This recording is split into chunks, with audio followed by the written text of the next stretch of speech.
Salut, c'est Philippe et bienvenue dans ce nouvel épisode de Fenêtre sur la ville. Ces derniers temps, le skate connaît un beau regain de vitalité avec le revival des années 90 qui remet sur le devant de la scène cette pratique urbaine absolument fascinante.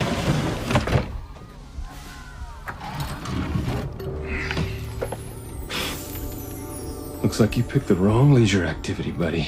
Et ça me fait vraiment très plaisir parce que le skate, ça me paraît être une formidable source d'enseignement pour repenser la manière dont on fabrique les villes et repenser la manière dont on les pratique. C'est ce qu'on verra dans cet épisode, juste après le générique.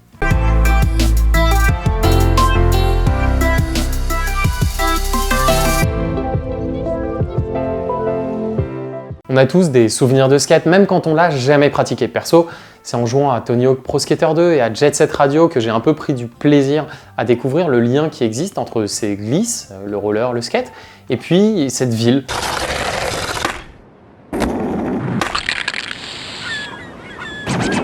Sauf que dans la vraie vie, les choses sont beaucoup moins radieuses que dans le monde merveilleux des jeux vidéo. La plupart des collectivités, elles sont véritablement hostiles à l'égard des skateurs et autres glisses urbaines, en mettant en place des interdictions, des amendes, et puis des petits picots sur le mobilier urbain pour les empêcher d'utiliser, de faire des rides, etc., etc.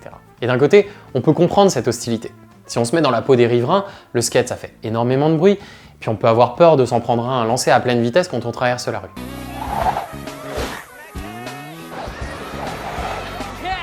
Du côté des collectivités aussi, c'est un argument entendable, parce que remplacer les bancs qui ont été détériorés par les skateurs, ça peut coûter cher, ça représente des impôts locaux.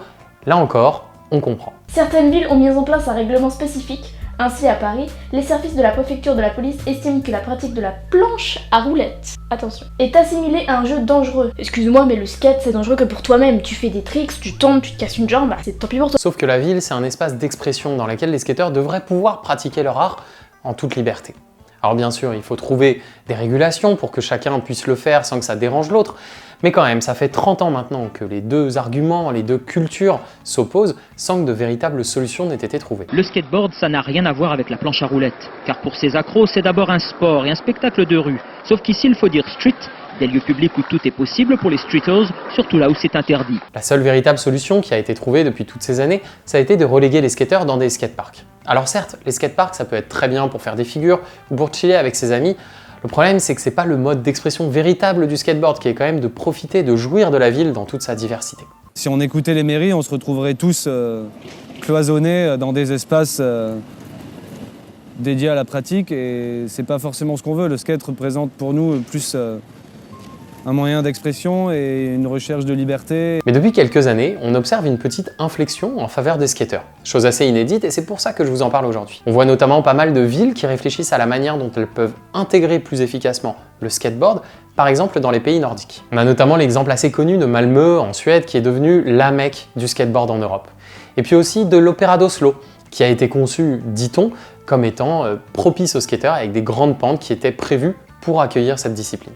Bon alors il semblerait que cette histoire elle ait été légèrement exagérée, mais ça reste quand même intéressant de voir que c'est un argument marketing sur lequel on parle, et ça montre à mon sens un vrai changement de mentalité à l'égard du skateboard de la part des urbanistes et des architectes. Dans cette pratique liée au plaisir, il introduit du libre arbitre, c'est-à-dire qu'il choisit les modes opératoires de la ville, quoi. Le skate il a une grande vertu, il permet de montrer la manière dont un espace public peut être détourné, peut être utilisé différemment que la manière dont il avait été initialement pensé.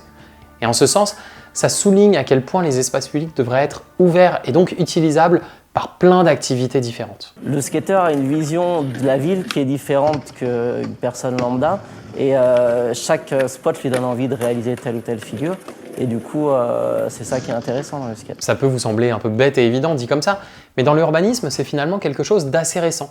Il y a encore pas si longtemps, on réfléchissait à la ville en disant ça sera utilisé comme ci, ça sera utilisé comme ça. Depuis quelques années, les choses elles changent quand même assez radicalement avec des jeunes urbanistes, aménageurs qui arrivent et qui apportent une autre manière de penser. Là-dessus, on peut prendre l'exemple de la place de la République à Paris qui a été conçue véritablement comme un espace ouvert, c'est un grand parvis de béton sur laquelle au final, tous les types d'usages peuvent venir se greffer. How do you say it? République? République. On peut croiser des danseurs, des footballeurs, des gens qui viennent juste se poser, des enfants qui jouent dans l'eau, des gens qui viennent pour jouer à des jeux de société. Bref, un espace véritablement approprié par les Parisiens. Peut-être que l'espace de liberté du skate, aujourd'hui, il n'est pas dans la réalisation de figures ultra compliquées, il est dans la découverte de nouveaux spots et la manière dont tu vas pouvoir réussir à t'adapter et à découvrir quelque chose que personne n'avait vu avant toi, quoi. Cette mentalité du détournement de l'espace public, elle est évidemment pas spécifique aux skateurs. Par contre, quand on voit des collectifs de skateurs qui vont discuter avec les mairies pour essayer de réinventer l'urbanisme, là pour moi ça a un sens, parce qu'ils apportent leur expertise à des gens qui vont derrière concevoir les espaces. Et c'est ce qu'on voit depuis quelques mois à Bordeaux. Bordeaux, il faut savoir que c'était une ville qui était vraiment très hostile au skate. But I told you guys no skateboarding in my district. This isn't skateboarding, Sergeant. This is carrying skateboard. Sauf que sous l'impulsion d'un skateur local qui s'appelle Léo Valls, ils ont essayé, les skateurs en question, d'aller discuter avec la collectivité, d'aller leur proposer des horaires aménagés, et ils ont réussi à aboutir à un terrain d'entente qui consiste à pouvoir skater à certains endroits de la ville, à certaines heures de la journée, certains jours de la semaine.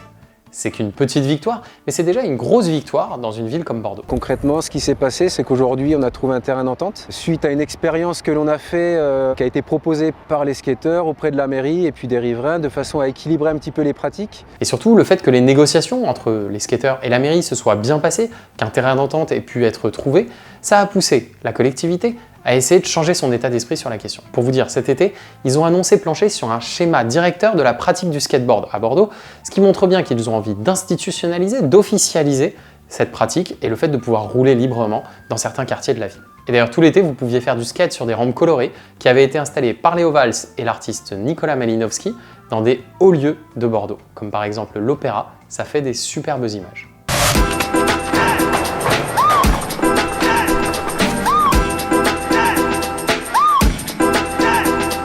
Cette philosophie qui est en train d'émerger à Bordeaux, ils l'ont baptisée skate urbanisme, à savoir comment est-ce qu'on peut tirer parti de l'expertise des skateurs pour essayer de rendre la ville plus vivante, plus ouverte. Et ça, c'est à mon sens extrêmement intéressant.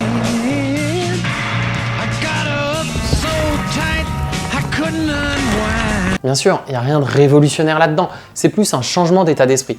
Mais à mon sens, ça reste intéressant de voir que les collectivités évoluent de leur côté et que les skateurs aussi apprennent à discuter avec ce type d'interlocuteur. Jessica, I think this is too steep. Bart, you can't trust your perception at this altitude. Voilà, ça c'était mon vœu pieux pour les années à venir. Vous pouvez évidemment venir partager vos avis dans les commentaires, sur les réseaux sociaux qui sont dans la barre d'infos aussi. Vous pouvez lâcher un pouce si vous avez apprécié, vous abonner à la chaîne si vous voulez être informé des prochaines sorties. Nous on se retrouve dans un mois pour un nouvel épisode et sur ce je vous dis à bientôt.